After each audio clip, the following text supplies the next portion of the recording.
Tonight on Be Green, the dark side of compact fluorescents. Turns out they might be saving you energy but costing you in other areas. Here's environment columnist Gideon Carney.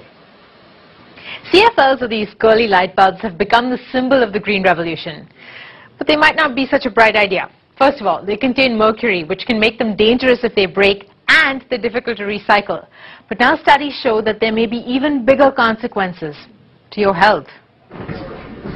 They're nice looking and energy efficient and come highly recommended by, well, your government. But they might be making you sick because CFLs produce what's called dirty electricity. I Skyped with an expert in the field, Professor Magda Havis, to find out exactly what this means. Clean electricity is a smooth sine wave that just goes up and down 60 times a second. And when you have dirty electricity, you have these spikes that right on top of it. And these are high-frequency transients, and we know that they affect electronic equipment, and we're learning that they also have effects on humans. Havis talks about the effects on diabetics.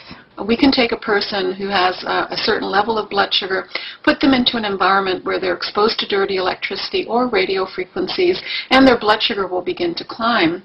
We can then move them into a clean environment, and their blood sugar will begin to fall. So we can turn it on and off just like a light switch. We've worked with people who have multiple sclerosis, and when they're in a dirty environment, their neurological symptoms are bad, and when they're in a clean environment, they improve. Havis also mentioned one study in a school in Wisconsin. And one of the things they found with the students is that when they cleaned up the power quality in the school, they improved power quality. They found that 37 of the students who had asthma and required inhalers on a daily basis stopped using them. They stopped using them in the home and in the school environment, but they still needed to use them in the home environment. Let's go to my house now, where Tom Nader, an EMF or electromagnetic frequencies expert, is helping me do an experiment. We want to see how much CFLs change the EMF field in my home. We start with the base reading. This is when nothing but the fridge is running.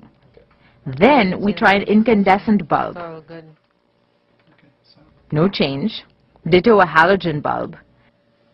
Now a CFL.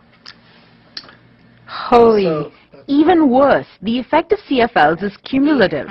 So more CFLs equal more dirty electricity.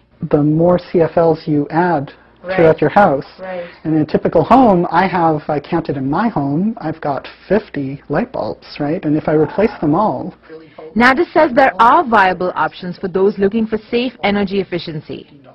For example, a GS filter or a Graham-Stetzer filter which cleans the power on your circuit. Or... So this is an LED bulb. It doesn't produce dirty electricity.